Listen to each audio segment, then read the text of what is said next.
ਗੱਜਣ ਸਿੰਘ ਦੀ ਜ਼ਮੀਨ ਦੇ ਨੇੜੇ ਭੋਰੇ ਵਿੱਚ ਰਹਿੰਦੇ ਹੋਏ ਬਾਬਾ ਜੀ ਦਾ ਕਾਫੀ ਸਮਾਂ ਸੁਖ ਸ਼ਾਂਤੀ ਨਾਲ ਨਿਕਲਿਆ।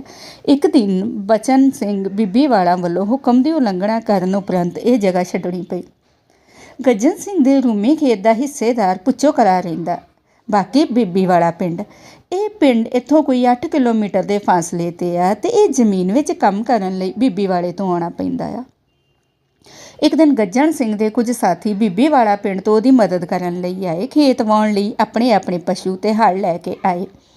ਉਹਨਾਂ ਸਮਿਆਂ ਵਿੱਚ ਪਾਣੀ ਦੀ ਕਿੱਲਤ ਸੀ। ਉਹ ਸਾਰਾ ਦਿਨ ਪਾਣੀ ਪੀਣ ਲਈ ਬੰਦੋਬਸਤ ਵੀ ਨਾਲ ਹੀ ਕਰਕੇ ਲਿਆਏ। ਕੰਮ ਕਈ ਦਿਨ ਕਰਨਾ ਸੀ। ਪਹਿਲਾਂ ਜ਼ਮੀਨ ਵਾਹੁਣੀ, ਫਿਰ ਬੀਜਣੀ। ਇਹਦੇ ਲਈ ਰਾਸ਼ਨ ਚਾਹੀਦਾ ਸੀ। ਗੱਜਣ ਸਿੰਘ ਨੇ ਸੁਝਾਅ ਦਿੱਤਾ ਕਿ ਉਹ ਉੱਥੇ ਆਪਣੇ ਖੇਤ ਵਿੱਚ ਸੰਤ ਬੈਠੇ ਹਨ ਜੋ ਕਿ ਅੱਗ ਮੱਥੇ ਨਹੀਂ ਲਾਉਂਦੇ, ਇਸ ਕਰਕੇ ਆਪਾਂ ਅੱਗ ਨਹੀਂ ਬਾਲਣੀ। ਸੋ ਇਸ ਲਈ ਆਪਾਂ ਛੋਲੇ ਬਣਾ ਕੇ ਲੈ ਚਲੀਏ। ਸਾਰੇ ਮੰਨ ਕੇ ਛੋਲੇ ਬਣਾ ਕੇ ਲੈ ਆਏ। ਕੁਝ ਰਾਸ਼ਨ ਹੋਰ ਵੀ ਲੈ ਆਏ। ਉਹਨਾਂ ਆਪਣੀ ਜ਼ਮੀਨ ਵਿੱਚ ਕੰਮ ਕਰਨਾ ਸ਼ੁਰੂ ਕਰ ਦਿੱਤਾ। ਜ਼ਮੀਨ ਵਾਹੁਣ ਲੱਗ ਪਏ। ਸ਼ਾਮ ਨੂੰ ਕੰਮ ਬੰਦ ਕਰਕੇ ਉੱਥੇ ਹੀ ਠਾਹਰ ਕਰ ਲੈਂਦੇ। ਛੋਲੇ ਖਾ ਕੇ ਪਾਣੀ ਪੀ ਛੱਡਦੇ। ਇਸ ਤਰ੍ਹਾਂ ਕਰਦਿਆਂ 2 ਦਿਨ ਲੰਘ ਗਏ, ਪਰ ਤੀਸਰੇ ਦਿਨ ਜੋ ਹੋਣੀ ਏ ਉਹ ਹੋ ਕੇ ਰਹਿੰਦੀ ਵਾਲੀ ਗੱਲ ਹੋ ਗਈ। ਉਹਨਾਂ ਵਿੱਚੋਂ ਬਚਨ ਸਿੰਘ ਨਾਂ ਦਾ ਇੱਕ ਪੁਰਸ਼ ਨੇ ਕਿਹਾ, ਗੱਜਣ ਸਿਆਂ, ਛੋਲੇ ਖਾਂਦਿਆਂ 2 ਦਿਨ ਹੋ ਗਏ, ਹੁਣ ਤਾਂ ਦਿਲ ਨਹੀਂ ਕਰਦਾ ਛੋਲੇ ਖਾਈਏ। ਰਾਸ਼ਨ ਰੋਟੀ ਆਪਣੇ ਕੋਲ ਹੈ, ਇਸ ਕਰਕੇ ਆਪਾਂ ਰੋਟੀ ਪਕਾ ਲੈਂਦੇ ਹਾਂ। ਗੱਜਣ ਸਿੰਘ ਨੇ ਕਿਹਾ, ਆਪਾਂ ਇਹ ਕੰਮ ਨਹੀਂ ਕਰਨਾ। ਮੈਂ ਤੁਹਾਨੂੰ ਪਹਿਲਾਂ ਵੀ ਦੱਸ ਚੁੱਕਿਆ ਹਾਂ ਕਿ ਬਾਬਾ ਜੀ ਅੱਗ ਨੂੰ ਮੱਥੇ ਨਹੀਂ ਲਾਉਂਦੇ। ਜਿਸ ਵੇਲੇ ਆਪਾਂ ਰੋਟੀ ਤਿਆਰ ਕਰਨ ਲਈ ਅੱਗ ਬਾਲੀ ਤਾਂ ਬਾਬਾ ਜੀ ਨੇ ਨਾਰਾਜ਼ ਹੋ ਜਾਣਾ। ਮਹਾਂਪੁਰਖਾਂ ਦੇ ਹੁਕਮ ਦੀ ਉਲੰਘਣਾ ਨਹੀਂ ਕਰਨੀ। ਉਸਨੇ ਫਿਰ ਵੀ ਆਪਣੀ ਜਿੱਦ ਨਾ ਛੱਡੀ। ਗੱਜਣ ਸਿੰਘ ਨੇ ਵੀ ਸਮਝਾਇਆ, ਪਰ ਉਹਨੇ ਕੋਈ ਪਰਵਾਹ ਨਾ ਕੀਤੀ। ਅੱਗ ਬਾਲਣ ਲੱਗ ਪਿਆ। ਅੱਗ ਬਾਲਣ ਤੋਂ ਪਹਿਲਾਂ ਜਿਸ ਵੇਲੇ ਧੂੰਆਂ ਬਾਬਾ ਜੀ ਦੀ ਨਜ਼ਰੀ ਪਿਆ ਤੇ ਆਪਨੇ ਦੂਰੋਂ ਹੀ ਉੱਚੀ ਆਵਾਜ਼ ਦੇ ਕੇ ਕਿਹਾ, ਇਹ ਅੱਗ ਕਿਸਨੇ ਮਚਾਈ ਹੈ, ਇਸ ਨੂੰ ਬੰਦ ਕਰ ਦਿਓ। ਪਰ ਬਚਨ ਸਿੰਘ ਨੇ ਕੋਈ ਪਰਵਾਹ ਨਾ ਕੀਤੀ। ਬਾਬਾ ਜੀ ਨੇ ਫਿਰ ਆਵਾਜ਼ ਦਿੱਤੀ, ਬੰਦ ਕਰ ਦਿਓ। ਉਸ ਦੇ ਉੱਪਰ ਫਿਰ ਵੀ ਕੋਈ ਅਸਰ ਨਾ ਹੋਇਆ।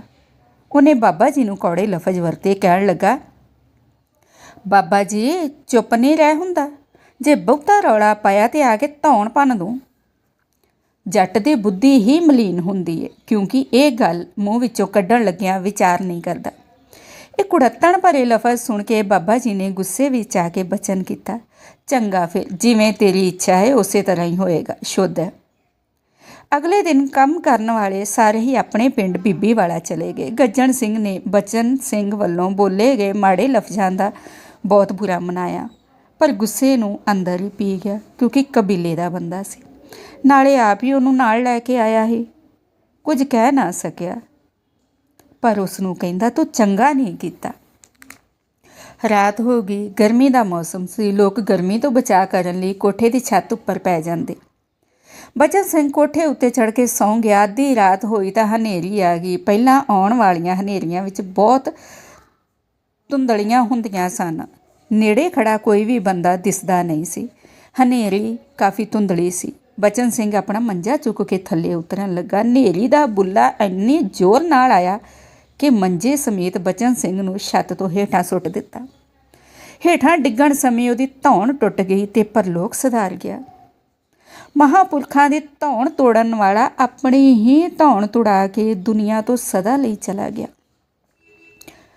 ਜਦੋਂ ਇਸ ਬਾਰੇ ਗੱਜਣ ਸਿੰਘ ਨੂੰ ਪਤਾ ਲੱਗਾ, ਉਹਦਾ ਮੱਥਾ ਠਣਕਿਆ। ਉਹਨੇ ਸਾਰੀ ਕਹਾਣੀ ਸਮਝ ਲਈ। ਬਾਬਾ ਜੀ ਕੋਲ ਜਾਂਦਾ ਰਹਿੰਦਾ ਸੀ, ਇਸ ਲਈ ਸਮਝਣ ਵਿੱਚ ਦੇਰੀ ਕਿਵੇਂ ਲੱਗਦੀ। ਗੱਜਣ ਸਿੰਘ ਬਾਬਾ ਜੀ ਕੋਲ ਚਲਾ ਗਿਆ। ਨਮਸਕਾਰ ਕਰਕੇ ਮਾफ़ੀ ਮੰਗਣ ਲੱਗ ਪਿਆ।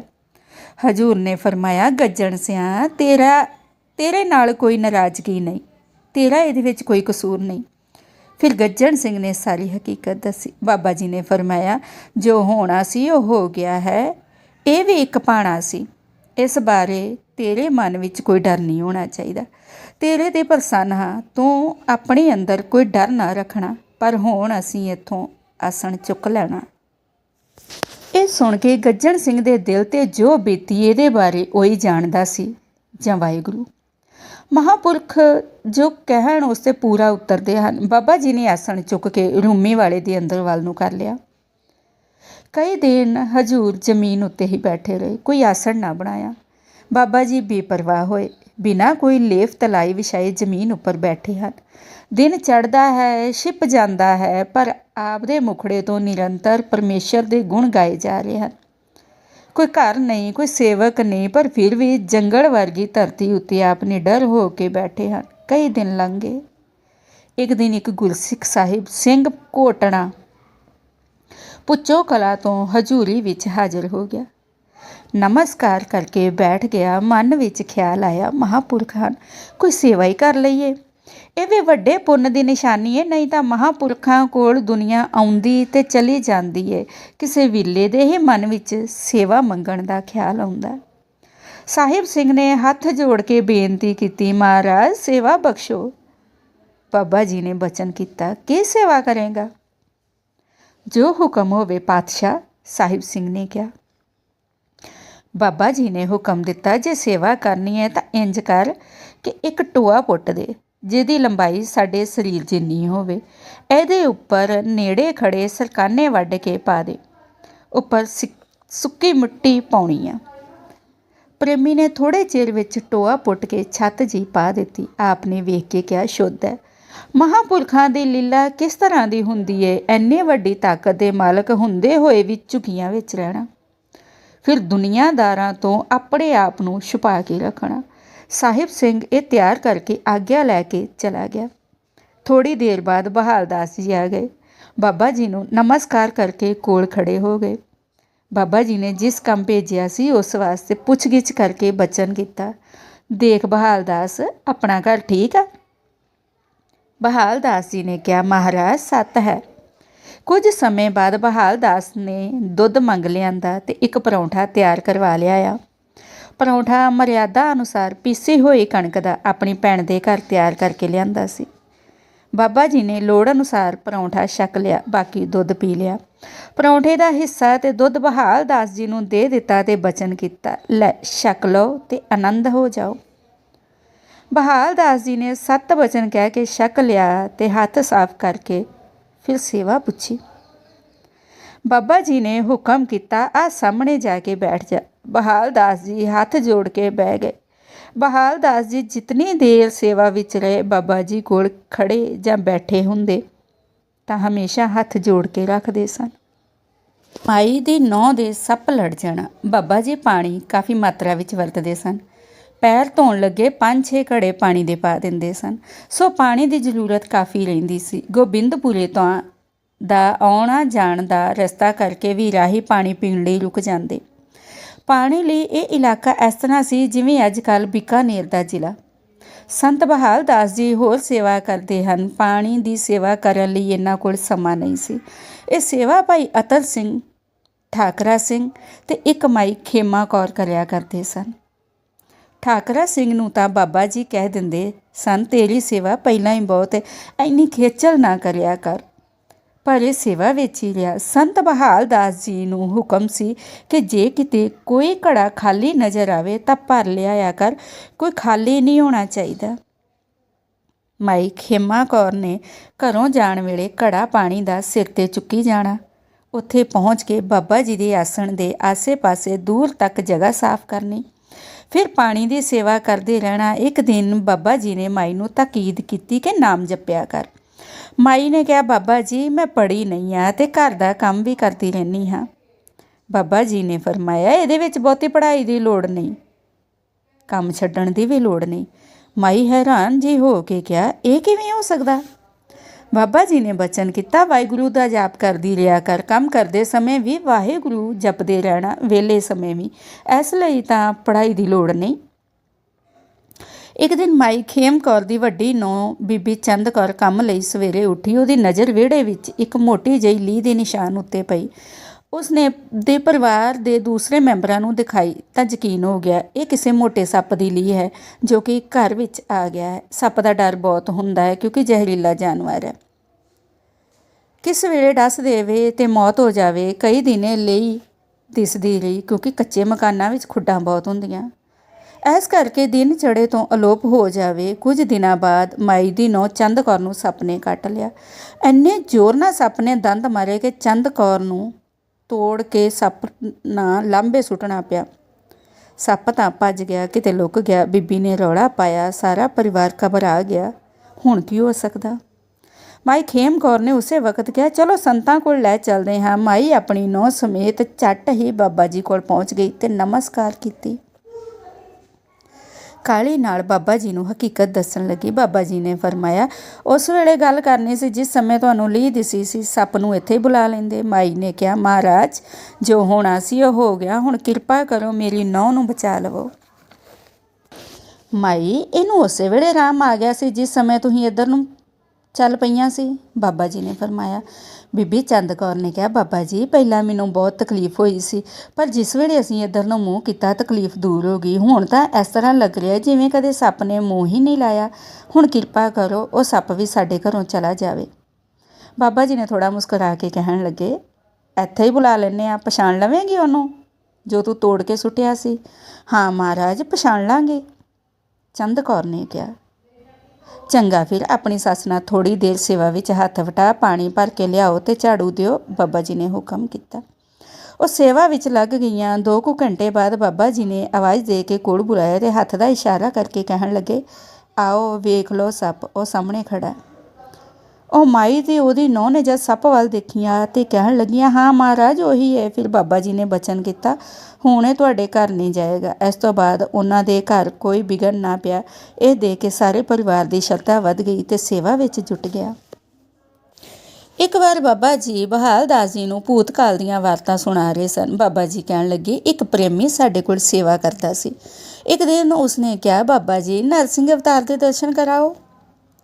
ਅਸੀਂ ਉਸ ਨੂੰ ਕਿਹਾ ਕਿ ਡਰ ਜਾਏਗਾ। ਉਸਨੇ ਕਿਹਾ, ਨਹੀਂ ਜੀ। ਅਸੀਂ ਕਿਹਾ, ਚੰਗਾ ਫਿਰ ਵੇਖ ਲਾ। ਉਹ ਦੇਖ ਕੇ ਇਤਨਾ ਡਰਿਆ ਕਿ ਮੁੜ ਅਸਾਂ ਕੋਲ ਹੀ ਨਾ ਆਇਆ। ਇਹ ਬਚਨ ਸੁਣ ਕੇ ਬਹਾਲ ਦਾਸ ਜੀ ਦੇ ਮਨ ਵਿੱਚ ਖਿਆਲ ਆਇਆ ਕਿ ਮੈਂ ਨਰਸਿੰਘ ਦੇ ਦਰਸ਼ਨ ਕਰਕੇ ਵੇਖਾਂ। ਇੱਕ ਵਾਰ ਫਿਰ ਬੇਨਤੀ ਕੀਤੀ, ਮਹਾਰਾਜ ਮੈਨੂੰ ਵੀ ਦਰਸ਼ਨ ਕਰਾ ਦਿਓ। ਬਾਬਾ ਜੀ ਨੇ ਹੱਸ ਕੇ ਕਿਹਾ, ਚੰਗਾ ਫਿਰ ਦੁੱਧ ਲਿਆ। ਦੁੱਧ ਛਕ ਕੇ ਕਹਿਣ ਲੱਗੇ, ਉਹ ਸਾਹਮਣੇ ਜੰਡ ਉੱਪਰ ਚੜ੍ਹ ਜਾ, ਡਰਨਾ ਨਹੀਂ। ਬਹਾਲ ਦਾਸ ਜੀ ਹੁਕਮ ਅਨੁਸਾਰ ਜੰਡ ਉੱਪਰ ਚੜ੍ਹ ਗਏ। ਬਾਬਾ ਜੀ ਵੱਲ ਨੀਝ ਨਾਲ ਤੱਕਣ ਲੱਗੇ। ਬਾਬਾ ਜੀ ਆਸਣ ਤੋਂ ਖੜੇ ਹੋ ਗਏ ਤੇ ਕਰੀਰਾਂ ਵੱਲ ਤੁਰ ਪਏ। ਥੋੜ੍ਹੀ ਹੀ ਦੇਰ ਬਾਅਦ ਕਰੀਰਾਂ ਦੇ ਪਿੱਛੇ ਅਲੋਪ ਹੋ ਗਏ। ਕੁਝ ਹੀ ਮਿੰਟਾਂ ਬਾਅਦ ਬਹਾਲ ਦਾਸ ਨੇ ਦੇਖਿਆ ਕਿ ਇੱਕ ਪ੍ਰਕਾਸ਼ਮਈ ਸ਼ੇਰ ਦਾ ਚਿਹਰਾ, ਭੈਦਾਇਕ ਸਰੂਪ, ਗਰਜਨਾ ਹੋਈ ਜਿਸ ਆਵਾਜ਼ ਨਾਲ ਧਰਤੀ ਵੀ ਕੰਬਦੀ ਹੈ, ਸਾਹਮਣੇ ਆ ਰਿਹਾ ਹੈ। ਉਹਨਾਂ ਇੱਕ ਵਾਰ ਤੱਕ ਕੇ ਅੱਖਾਂ ਬੰਦ ਕਰ ਲਈਆਂ, ਫਿਰ ਉਸ ਵੇਲੇ ਤੱਕ ਅੱਖਾਂ ਨਾ ਖੋਲ੍ਹੀਆਂ ਜਦੋਂ ਤੱਕ ਬਾਬਾ ਜੀ ਨੇ ਆਵਾਜ਼ ਦੇ ਕੇ ਹੇਠਾਂ ਆਉਣ ਲਈ ਨਾ ਬੁਲਾਇਆ। ਹੇਠਾਂ ਉਤਰ ਕੇ ਬਾਬਾ ਜੀ ਅੱਗੇ ਨਮਸਕਾਰ ਕੀਤੀ। ਬਾਬਾ ਜੀ ਨੇ ਹੱਸ ਕੇ ਬਚਨ ਕੀਤਾ, ਤੂੰ ਕਾਹਲਾ ਤੇ ਬਹੁਤ ਸੀ, ਫਿਰ ਅੱਖਾਂ ਕਿਉਂ ਬੰਦ ਕਰ ਲਈਆਂ ਸਨ? ਬਹਾਲ ਦਾਸ ਜੀ ਨੇ ਹੱਥ ਜੋੜ ਕੇ ਅਰਜ਼ ਕੀਤੀ, ਮਹਾਰਾਜ ਇੱਕ ਵਾਰ ਤਾਂ ਮੁਸ਼ਕਲ ਨਾਲ ਦੇਖ ਸਕਿਆ ਹਾਂ, ਬਹੁਤ ਡਰ ਆਉਂਦਾ ਸੀ। ਬਾਬਾ ਜੀ ਨੇ ਦੱਸਿਆ ਕਿ ਬਹਾਲ ਦਾਸ ਜਿਸ ਵੇਲੇ ਇਹ ਅਵਤਾਰ ਹੋਇਆ ਸੀ ਉਸ ਸਮੇਂ ਪ੍ਰਹਲਾਦ ਨਹੀਂ ਡਰਿਆ, ਬਾਕੀ ਸਾਰੇ ਦੇਵਤੇ ਡਰ ਗਏ ਸੀ। ਸੋ ਬਹਾਲ ਦਾਸ ਭਗਤ ਨਹੀਂ ਡਰਦੇ ਹੁੰਦੇ, ਕਿਉਂ ਜੋ ਭਗਤਾਂ ਦਾ ਪਰਮੇਸ਼ਰ ਸਾਥੀ ਹੁੰਦਾ ਹੈ। ਤੂੰ ਨਾਮ ਵਿੱਚ ਮਸਤ ਰਿਹਾ ਕਰ, ਇਹੋ ਜਿਹੇ ਖਿਆਲ ਮਨ ਵਿੱਚ ਨਾ ਲਿਆਇਆ ਕਰ। ਜੋ ਤੇਰੇ ਨਾਲ ਬਚਨ ਹੁੰਦੇ ਹਨ ਉਹਨਾਂ ਦਾ ਨਤੀਜਾ ਨਾ ਕੱਢਿਆ ਕਰ। ਦੁਖੀਏ ਦਾ ਦੁੱਖ ਦੂਰ ਕਰਨਾ। ਰੂਮੀ ਕਈ ਪਿੰਡਾਂ ਨੂੰ ਆਉਣ ਦੇ ਰਸਤੇ ਵਿੱਚ ਪੈਂਦਾ ਹੋਣ ਕਰਕੇ ਆਮ ਲੋਕ ਬਾਬਾ ਜੀ ਦੇ ਆਸਣ ਕੋਲ ਦੀ ਲੰਘਦੇ। ਕਿਸੇ ਉੱਪਰ ਜੇ ਕਿਰਪਾ ਕਰਨੀ ਹੁੰਦੀ ਉਹਦਾ ਮਨ ਆਪ ਹੀ ਦਰਸ਼ਨਾਂ ਲਈ ਪ੍ਰੇਰਿਆ ਜਾਂਦਾ। ਉਂਝ ਤੇ ਸਾਰਾ ਸੰਸਾਰ ਹੀ ਦੁਖੀ ਹੈ, ਕੋਈ ਧਨ ਵੱਲੋਂ, ਕੋਈ ਔਲਾਦ ਵੱਲੋਂ, ਕੋਈ ਰੋਗ ਨਾਲ। ਇਸੇ ਤਰ੍ਹਾਂ ਇੱਕ ਪ੍ਰੇਮੀ ਜੋ ਸਰੀਰਕ ਤੌਰ 'ਤੇ ਦੁਖੀ ਸੀ, ਬਾਬਾ ਜੀ ਦੀ ਸ਼ੌਹਰਤ ਸੁਣ ਕੇ ਰੂਮੀ ਆ ਗਿਆ। ਬਾਬਾ ਜੀ ਦੇ ਆਸਣ ਕੋਲ ਪਹੁੰਚ ਕੇ ਨਮਸਕਾਰ ਕੀਤੀ। ਬਾਬਾ ਜੀ ਨੇ ਹੱਥ ਦੇ ਇਸ਼ਾਰੇ ਨਾਲ ਬੈਠਣ ਲਈ ਕਿਹਾ। ਪਹਿਲਾਂ ਵਾਂਗ ਹੀ ਬਾਬਾ ਜੀ ਨੇ ਉਸ ਦਾ ਨਾਮ, ਪਿੰਡ, ਗੋਤ ਬਾਰੇ ਪੁੱਛਿਆ। ਉਸ ਪ੍ਰੇਮੀ ਨੇ ਉੱਤਰ ਵਿੱਚ ਸਭ ਕੁਝ ਦੱਸ ਦਿੱਤਾ। ਫਿਰ ਆਪਣੀਆਂ ਗੱਲਾਂ ਕਰਨ ਲੱਗ ਪਿਆ ਜਿਸ ਦੇ ਲਈ ਉਹ ਬਾਬਾ ਜੀ ਕੋਲ ਆਇਆ। ਕਹਿਣ ਲੱਗਾ, ਪਾਤਸ਼ਾਹ ਹਰ ਸਾਲ ਮੇਰੇ ਸੱਪ ਲੜ ਜਾਂਦਾ ਹੈ, ਕੋਈ ਕਿਰਪਾ ਕਰੋ, ਇਸ ਤੋਂ ਮੇਰਾ ਬਚਾਅ ਹੋ ਜਾਵੇ। ਬਾਬਾ ਜੀ ਨੇ ਪੁੱਛਿਆ, ਇਹਦੇ ਲੜਨ ਦਾ ਕੀ ਕਾਰਨ ਹੈ? ਇਹ ਸੁਣ ਕੇ ਉਸ ਗੁਰਸਿੱਖ ਨੇ ਆਪਣੀ ਪਿਛਲੀ ਹੱਡ ਬੀਤੀ ਹਕੀਕਤ ਸ਼ੁਰੂ ਕਰ ਦਿੱਤੀ। ਇੱਕ ਵਾਰ ਮੈਂ ਘਰੋਗੀ ਕੰਮ ਕਰਨ ਲਈ ਮੁਲਤਾਨ ਗਿਆ। ਉੱਥੇ ਮੈਨੂੰ ਇੱਕ ਫਕੀਰ ਨਜ਼ਰ ਆਇਆ। ਖਿਆਲ ਆਇਆ ਕਿ ਫਕੀਰ ਹੈ, ਕੋਈ ਸੇਵਾ ਹੀ ਕਰ ਦੇਖੀਏ। ਨੇੜੇ ਪਹੁੰਚ ਕੇ ਸੇਵਾ ਪੁੱਛੀ ਤਾਂ ਫਕੀਰ ਨੇ ਤੰਬਾਕੂ ਦੀ ਮੰਗ ਕੀਤੀ। ਮੈਂ ਉਹਨਾਂ ਨੂੰ ਕਹਿ ਦਿੱਤਾ ਕਿ ਮੈਂ ਸਿੱਖ ਹਾਂ, ਮੇਰੇ ਕੋਲੋਂ ਪੈਸੇ ਲੈ ਲਵੋ, ਇਹ ਤੁਸੀਂ ਆਪ ਲੈ ਆਉਣਾ ਜਾਂ ਕਿਸੇ ਤੋਂ ਮੰਗਵਾ ਲੈਣਾ, ਮੈਂ ਤਾਂ ਤੰਬਾਕੂ ਨੂੰ ਹੱਥ ਨਹੀਂ ਲਾਉਣਾ। ਮੇਰਾ ਇਹ ਜਵਾਬ ਸੁਣ ਕੇ ਫਕੀਰ ਨੇ ਗੁੱਸੇ ਨਾਲ ਕਿਹਾ, ਇਹਨੂੰ ਹੱਥ ਲਾਉਣ ਨਾਲ ਕੀ ਤੇਰੇ ਸੱਪ ਲੜ ਜਾਏਗਾ। ਮੈਂ ਇਹ ਲਫ਼ਜ਼ ਸੁਣ ਕੇ ਚੁੱਪ ਕਰ ਗਿਆ ਤੇ ਵਾਪਸ ਚਲਾ ਗਿਆ। ਇਸ ਤੋਂ ਉਪਰੰਤ ਕਈ ਸਾਲ ਹੋ ਗਏ ਹਨ, ਮੇਰੇ ਹਰ ਸਾਲ ਸੱਪ ਲੜ ਜਾਂਦਾ ਹੈ। ਸੋ ਮਹਾਰਾਜ ਕਿਰਪਾ ਕਰੋ, ਮੈਂ ਬਹੁਤ ਦੁਖੀ ਹਾਂ। ਇਹ ਸਾਰੀ ਵਾਰਤਾ ਸੁਣਨ ਤੋਂ ਬਾਅਦ ਬਾਬਾ ਜੀ ਉਸ ਪ੍ਰੇਮੀ ਨੂੰ ਸਮਝਾਉਣ ਲੱਗੇ, ਇਹ ਇਲਾਹੀ ਤਾਕਤ ਜਾਂ ਸ਼ਕਤੀ ਪ੍ਰਾਪਤ ਕਰਨੀ ਜਿੰਨੀ ਕਠਿਨ ਹੈ, ਉਸ ਤੋਂ ਵੱਧ ਸੰਭਾਲ ਕੇ ਰੱਖਣੀ ਕਠਿਨ ਹੈ। ਕੋਈ ਮਹਾਂਪੁਰਖ ਹੀ ਇਸ ਸ਼ਕਤੀ ਨੂੰ ਆਪਣੇ ਅੰਦਰ ਛੁਪਾ ਕੇ ਰੱਖ ਸਕਦੇ ਹਨ। ਚੰਗਾ ਕੀਤਾ ਤੂੰ ਤੰਬਾਕੂ ਨੂੰ ਹੱਥ ਨਹੀਂ ਲਾਇਆ। ਜੇ ਉਸ ਨੇ ਤੇਰੇ ਧਰਮ ਦੀ ਪਰਵਾਹ ਨਾ ਕਰਦੇ ਹੋਏ ਇਹ ਬਚਨ ਕੀਤਾ ਹੈ, ਉਸ ਦਾ ਕੀਤਾ ਉਹ ਆਪ ਭੋਗ ਰਿਹਾ ਹੈ। ਇਸ ਨਾਲ ਤੇਰਾ ਕੁਝ ਨਹੀਂ ਵਿਗੜਿਆ, ਉਸ ਦਾ ਨੁਕਸਾਨ ਹੋਇਆ ਹੈ। ਬਾਬਾ ਜੀ ਨੇ ਬਹਾਲ ਦਾਸ ਨੂੰ ਬੁਲਾ ਕੇ ਹੁਕਮ ਕੀਤਾ, ਇਸ ਪ੍ਰੇਮੀ ਨੂੰ ਜਲ ਛਕਾ ਦੇ। ਬਹਾਲ ਦਾਸ ਜੀ ਨੇ ਜਲ ਪਿਲਾ ਦਿੱਤਾ। ਫਿਰ ਬਾਬਾ ਜੀ ਨੇ ਬਚਨ ਕੀਤਾ, ਜਾ ਹੁਣ ਸ਼ੁੱਧ ਹੈ। ਨਾਲ ਹੀ ਤਾਕੀਦ ਕੀਤੀ ਕਿ 8 ਪੈਰਾਂ ਵਿੱਚੋਂ ਸਮਾਂ ਮਿਲਣ ਤੇ ਬਾਣੀ ਪੜ੍ਹਿਆ ਕਰ। ਜੇ ਪੜ੍ਹਿਆ ਨਹੀਂ ਤਾਂ ਸਿਰਫ ਇੰਨਾ ਹੀ ਪੜ੍ਹ ਲਿਆ ਕਰ, ਏਕ ਓਂਕਾਰ ਸਤਿਨਾਮ ਕਰਤਾ ਪੁਰਖ, ਇਹ ਕਾਫੀ ਹੈ। ਇਹਦਾ ਜਾਪ ਕਰਦਾ ਰਿਹਾ ਕਰ, ਸਭ ਕੁਝ ਠੀਕ ਰਹੇਗਾ। ਕੁਝ ਸਮਾਂ ਚੁੱਪ ਰਹਿਣ ਉਪਰੰਤ ਬਾਬਾ ਜੀ ਨੇ ਬਚਨ ਕੀਤਾ, ਘਰ ਵਿੱਚ ਇੱਕ ਅੱਧੀ ਇੱਟ ਰੱਖ ਕੇ ਉਸ ਉੱਪਰ ਸ਼ਾਮ ਨੂੰ ਜੁੱਤੀਆਂ ਮਾਰਿਆ ਕਰੀ। ਉਸ ਨੇ ਇਹ ਬਚਨ ਸੁਣਿਆ ਤੇ 7 ਬਚਨ ਦਾ ਸ਼ਬਦ ਅਲਾਪ ਕੇ ਤੁਰ ਪਿਆ।